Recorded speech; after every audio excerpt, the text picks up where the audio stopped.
Doubtnut पर आप पाएं कोटा के बेस्ट और टॉप टीचर्स जैसे NV sir, GB sir, Akanksha ma'am के फ्री वीडियो लेक्चर्स। आज ही डाउनलोड कीजिए Doubtnut app. Hello students, welcome to Doubtnut. आज की वीडियो में हम कवर करने वाले हैं अपना chapter cell the unit of life. अभी तक हमने बहुत सारे टॉपिक्स कवर कर लिए हैं। आज जो हम टॉपिक कवर करने वाले हैं वो है हमारे यूकैरियोटिक सेल का इम्पॉर्टेंट पार्ट जो है एंडोमेम्ब्रेन सिस्टम। जी हाँ, जैसे कि हमें पता है जो यूकैरियोटिक सेल्स हैं वो सारे कैसे होते हैं, उनके अंदर मेम्ब्रेन बाउंड ऑर्गेनेलीज जो हैं वो प्रेजेंट होते हैं। और ये जो मेम्ब्रेन बाउंड ऑर्गेनल्स हैं ये क्या है, ये अलग अलग होते हैं in the terms of their structure and function. तो जो membrane while each of the membrane organelles is distinct in terms of its structure and function, many of these are considered together as an endomembrane system. बहुत सारे आपस में मिलकर क्या कहलाते हैं, एंडोमेम्ब्रेन सिस्टम कहलाते हैं। क्यों? क्योंकि इनके जो फंक्शन है वो आपस में एक दूसरे से कोऑर्डिनेट करते हैं, यानी कि एक मेम्ब्रेन बाउंड ऑर्गेनल जो है उसका फंक्शन जो है वो दूसरे मेम्ब्रेन बाउंड ऑर्गेनल पर क्या होगा, डिपेंडेंट होगा या उससे आपस में कोऑर्डिनेट करते हैं। इसीलिए इन सबको हमने टर्म दी है एंडोमेम्ब्रेन सिस्टम। तो अब ये जो एंडोमेम्ब्रेन सिस्टम है इसमें कौन कौन से आपके स्ट्रक्चर्स आते हैं उनकी बात करते हैं। तो जो एंडोमेम्ब्रेन सिस्टम है उसमें आते हैं endoplasmic reticulum, Golgi complex, lysosomes और वैक्यूल्स। ये चारों चीज़ें जो हैं ये चारों आपस में मिलकर क्या बनाती हैं, ये बनाती हैं आपकी एंडोमेम्ब्रेन सिस्टम। जी हाँ, ये चारों को आपस में हम क्या बोलते हैं, endomembrane system. Since the function of mitochondria, chloroplast and peroxisomes are not coordinated with the above components, यानी कि ये जो तीनों हैं इनके जो कंपोनेंट्स, इनके जो फंक्शन हैं वो इनसे कोऑर्डिनेट नहीं करते, इसीलिए इनको हम क्या करेंगे, एंडोमेम्ब्रेन सिस्टम में काउंट नहीं करेंगे। जबकि ये तीनों भी क्या है, हमारे मेम्ब्रेन बाउंड ऑर्गेनल्स हैं, लेकिन ये एंडोमेम्ब्रेन सिस्टम का पार्ट नहीं है। तो स्टार्ट करते हैं सबसे पहले ऑर्गेनल से जो है हमारा एंडोप्लाज्मिक रेटिकुलम।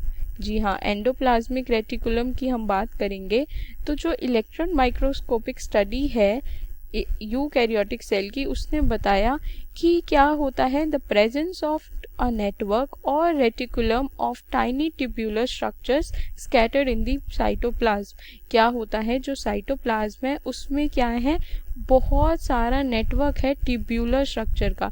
जी हाँ, इस टाइप के क्या है, आपके बहुत सारे स्ट्रक्चर हैं जो प्रेजेंट है साइटोप्लाज्म के अंदर। और इस नेटवर्क या इस टाइनी ट्यूब्यूलर स्ट्रक्चर के नेटवर्क को ही हम क्या बोलते हैं, एंडोप्लाज्मिक रेटिकुलम। अगर ये डायग्राम हम देखें तो इस डायग्राम में आपको दिख रहा है कैसे ये ट्यूब लाइक ट्यूब्यूलर स्ट्रक्चर हैं, छोटे छोटे छोटे छोटे, और ये क्या बना रहे हैं, आपस में एक नेटवर्क बना रहे हैं। ये है हमारा क्या, एंडोप्लाज्मिक रेटिकुलम। अब ये जो एंडोप्लाज्मिक रेटिकुलम होते हैं ये दो टाइप के होते हैं आपके। कौन कौन से, एक होता है आपका स्मूथ एंडोप्लाज्मिक रेटिकुलम और दूसरा होता है रफ एंडोप्लाज्मिक रेटिकुलम। इसी के साथ साथ जो इंटरसेलुलर स्पेस है वो दो टाइप्स में डिवाइडेड है। Endoplasmic reticulum divides the intercellular space into two distinct compartments.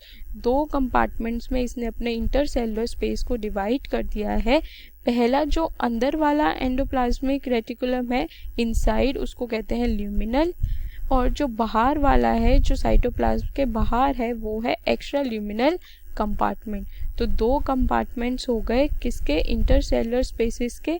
वो कौन कौन से हुए हमारे, एक है ल्यूमिनल और दूसरा है एक्स्ट्रा ल्यूमिनल। अब ये जो ल्यूमिनल है ये है हमारा इनर साइटोप्लाज्म वाला, और ये जो है extra luminal this is outer. ठीक है, तो ये दो कंपार्टमेंट्स में डिवाइड किया। अब इस एंडोप्लाज्मिक रेटिकुलम के ऊपर ये आप देख रहे हो डॉट डॉट डॉट डॉट, ये जो है ये प्रेजेंट होते हैं। ये कहाँ प्रेजेंट होते हैं, इनके आउटर सरफेस पर, और इनको हम कहते हैं ribosomes. The endoplasmic reticulum often shows ribosomes attached to their outer surface. जो एंडोप्लाज्मिक रेटिकुलम है जिस पर क्या होगा, राइबोसोम प्रेजेंट होंगे, वो होते हैं हमारे रफ एंडोप्लाज्मिक रेटिकुलम। उसको हम कहते हैं RER, और जिस पे राइबोसोम नहीं होते वो है हमारे स्मूथ एंडोप्लाज्मिक रेटिकुलम। तो एंडोप्लाज्मिक रेटिकुलम जो क्या करेंगे, राइबोसोम जिन पर होते हैं bearing ribosome on their surface is called rough endoplasmic reticulum, और जो एब्सेंट होते हैं जिनमें क्या राइबोसोम एब्सेंट होते हैं वो कैसे अपीयर करेंगे, वो बिल्कुल स्मूथ शेप के होंगे, तो उनको कहा जाता है स्मूथ एंडोप्लाज्मिक रेटिकुलम। अब ये जो रफ एंडोप्लाज्मिक रेटिकुलम है ये फ्रीक्वेंटली किस में देखा जाता है, observed in the cells actively involved in protein synthesis and secretion. जो सेल्स क्या करते हैं, प्रोटीन को सिंथेसाइज करते हैं, वहाँ पर रफ एंडोप्लाज्मिक बहुत ज़्यादा पाया जाता है। ऐसा क्यों होता है, क्योंकि जो प्रोटीन सिंथेसिस की साइट है वो क्या है, राइबोसोम। राइबोसोम में क्या होता है, प्रोटीन सिंथेसाइज होते हैं, तो रफ एंडोप्लाज्मिक सेल पर क्या होते हैं, राइबोसोम प्रेजेंट होते हैं, इसीलिए ये बहुत ज़्यादा पाए जाते हैं। जो सेल्स क्या करेंगे, प्रोटीन को सिंथेसाइज करेंगे और सिक्रीशन करते हैं। They are extensive and continuous with the outer membrane of the nucleus. ये क्या है, ये एक्सटेंसिव होते हैं और क्या करते हैं, न्यूक्लियस की आउटर मेम्ब्रेन के साथ कंटिन्यूस होते हैं। यानी कि अगर हम डायग्राम देखें तो ये न्यूक्लियस है, अब न्यूक्लियस के बाहर जो आउटर मेम्ब्रेन है वहीं से ये स्टार्ट हो जाते हैं, तो ये जो है कंटिन्यू रहते हैं आउटर मेम्ब्रेन के न्यूक्लियस के साथ। ठीक है, the smooth endoplasmic reticulum is the major site for the synthesis of lipid. जो स्मूथ एंडोप्लाज्मिक रेटिकुलम है वहाँ पर क्या सिंथेसाइज होते हैं, लिपिड सिंथेसाइज होते हैं। तो जो एनिमल सेल्स हैं, in animal cells lipid like steroidal hormones are synthesized in smooth endoplasmic reticulum।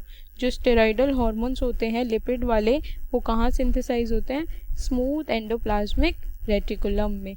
तो अभी हमने कवर किया अपना कि एंडोमेम्ब्रेन सिस्टम क्या होता है, इसे एंडोमेम्ब्रेन सिस्टम क्यों कहते हैं, कौन कौन से ऑर्गेनल्स हैं जो इसमें प्रेजेंट होते हैं, जो कौन कौन से ऑर्गेनल्स इसको आपस में मिलकर एंडोमेम्ब्रेन सिस्टम बनाते हैं। उसके बाद हमने पहला स्टडी किया ऑर्गेनल जो है एंडोप्लाज्मिक रेटिकुलम, वो कितने टाइप के होते हैं, वो उसका जो इंटरसेलुलर स्पेस है वो कौन कौन से कंपार्टमेंट बनाता है, इनका फंक्शन क्या होता है, कहाँ कहाँ पर पाए जाते हैं। अब नेक्स्ट जो है हमारे पास वो है next Golgi apparatus. Next organelle है गोल्जी अपैरेटस। तो एक साइंटिस्ट थे कैमिलो गोल्जी जिन्होंने इन द ईयर 1898 सबसे पहले ऑब्जर्व किया था densely stained reticular structures near the nucleus. Nucleus के पास उन्होंने देखा एक बहुत ही डेंसली क्या है, स्टेन्ड कोई स्ट्रक्चर है जो कैसा है, नेचर में रेटिकुलर शो करता है, रेटिकुलर शेप में है, और इनको इन्होंने नाम दिया Golgi bodies. These were later named Golgi Bodies after him। In scientist के बाद ही इनका नाम पड़ा Golgi Bodies। They consist of many flat disc-shaped sacs or cisternae of 0.5 micrometer to 1 micrometer in diameter। अब ये कैसे होते हैं, ये फ्लैट होते हैं, डिस्क लाइक स्ट्रक्चर होते हैं, और इनमें सिस्टर्ने प्रेजेंट है। ये इस टाइप के होते हैं कुछ, ठीक है, इस टाइप के होते हैं, और इनका जो डायमीटर है वो 0.5 माइक्रोमीटर से 1 माइक्रोमीटर तक के होते हैं। These are stacked parallel to each other. ये एक दूसरे के पैरेलल होते हैं, जैसे ही अभी हमने यहाँ पे ड्रॉ भी किया और इस डायग्राम में दिख भी रहा है, stack parallel to each other. Varied number of cisternae are present in a Golgi complex. ये जो सिस्टर्ने हैं ये वेरी करता है, गोल्जी कॉम्प्लेक्स में अलग अलग नंबर के सिस्टर्ने प्रेजेंट होते हैं। अब ये जो गोल्जी सिस्टर्ने होते हैं ये कहाँ अरेंज होते हैं, ये अरेंज है concentrically arrange near the nucleus with distinct convex cis और the forming face and convex concave trans और द मैच्योरिंग फेस। तो ये कैसे अरेंज होते हैं, न्यूक्लियस के पास जो कॉन्वेक्स साइड है इसकी वो इसका क्या करती है, इसका फेस बनाती है, और जो कॉन्केव है वो इसका मैचरिंग फेस बनाती है, और ये न्यूक्लियस के पास प्रेजेंट होते हैं। The cis and trans faces of organelle are entirely different but interconnected. ये जो फेसेस हैं इसके ये एक दूसरे से बिल्कुल अलग होते हैं लेकिन आपस में इंटर कनेक्ट होते हैं। अब इसका फंक्शन क्या है, ये जो गोल्जी अपैरेटस है ये परफॉर्म करती है फंक्शन ऑफ पैकेजिंग मटेरियल्स। ये पैकेजिंग में काम करती है to be delivered either to the intercellular targets or secreted outside the cell. या तो ये उन सेल्स की क्या करती है, उन टारगेट्स की पैकेजिंग करने में हेल्प करती है। Function of packaging materials to be delivered either to the intercellular targets, जो इंटरसेलुलर टारगेट्स को डिलीवर करने होते हैं, या फिर जो सेल्स के बाहर सिक्रीट होने होते हैं उनकी पैकेजिंग में ये हेल्प करती है। Materials to be packaged in the form of vesicles from the endoplasmic reticulum fuse with the cis space of the Golgi apparatus and move towards the maturing face. जो material जिनको package होना होता है वो किस form में package होते हैं, वेसिकल्स के फॉर्म में पैकेज होते हैं। ये कहाँ से निकलते हैं, एंडोप्लाज्मिक रेटिकुलम से, और फ्यूज़ करते हैं सिस फेज के साथ गोल्जी अपैरेटस के, और मूव करते हैं इसके मैच्योरिंग फेज यानी कि ट्रांस फेज की तरह। This explains why the Golgi apparatus remains in the close association with endoplasmic reticulum. इसीलिए जो गोल्जी कॉम्प्लेक्स है ये एंडोप्लाज्मिक रेटिकुलम के साथ बहुत ज़्यादा क्या है, क्लोजली एसोसिएट होता है। A number of protein synthesized by ribosomes on the endoplasmic reticulum are modified in the cisternae of Golgi apparatus before they are released from the transphase। जितने भी प्रोटीन्स जो हैं राइबोसोम में सिंथेसाइज होते हैं endoplasmic reticulum के अंदर, वो मॉडिफाई कहाँ होते हैं, गोल्जी अपैरेटस के सिस्टर्ने में, और उसके बाद जब वो मॉडिफाई हो जाते हैं फिर वो रिलीज होते हैं अपने ट्रांस फेज से। Golgi apparatus is the important site of formation of glycoproteins and glycolipids। जी हाँ, गोल्जी apparatus जो है ये इम्पॉर्टेंट है, इससे क्वेश्चन आ सकता है कि किस चीज़ की साइट है। Golgi apparatus is the important site for the formation of glycoproteins और glycolipids। ये सब कहाँ बनते हैं, आपके गोल्जी apparatus के अंदर। अब नेक्स्ट है यहाँ पे हमारे पास लाइजोसोम्स। लाइजोसोम्स क्या है, लाइजोसोम्स भी मेम्ब्रेन बाउंड ऑर्गेनेल्स हैं। These are membrane bound vesicular structures. ये कैसे हैं, वेसिकुलर स्ट्रक्चर हैं जो बनते हैं formed by the process of packaging in the Golgi apparatus. जो गोल्जी अपैरेटस में क्या होता है, मटेरियल्स की पैकेजिंग होती है, वो किस फॉर्म में होती है, वेसिकल्स के फॉर्म में, और यही वेसिकल क्या होते हैं, हमारे लाइजोसोम्स होते हैं। The isolated lysosomal vesicles have been found to be very rich in almost all types of hydrolytic enzymes. ये जो वेसिकल्स होते हैं लाइजोसोमल वेसिकल्स, ये किस में रिच होते हैं, आपके हाइड्रोलिटिक एंजाइम्स में। कौन कौन से एंजाइम्स इसमें पाए जाते हैं, हाइड्रोलिटिक एंजाइम्स होते हैं आपके hydrolases, which includes lipases, proteases and carbohydrases. Optimally active at the acidic pH, और ये एक्टिव कब होते हैं, जब एसिडिक पीएच इन्हें मिलता है उस टाइम पर ये जो एंजाइम्स हैं आपके हाइड्रोलिटिक एंजाइम्स, ये एक्टिव फॉर्म में होते हैं। These enzymes are capable of digesting carbohydrates, proteins, lipids and nucleic acids। ये किसको डाइजेस्ट करने में कैपेबल हैं ये सारे एंजाइम्स, कार्बोहाइड्रेट्स को, प्रोटीन्स को, लिपिड्स को और न्यूक्लिक एसिड्स को। और ये कहाँ पाए जाते हैं, लाइजोसोम के अंदर।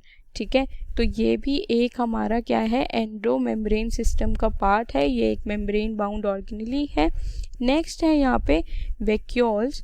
अब वैक्यूल्स क्या है, वैक्यूल जो है आपका ये है membrane bound space in the cytoplasm.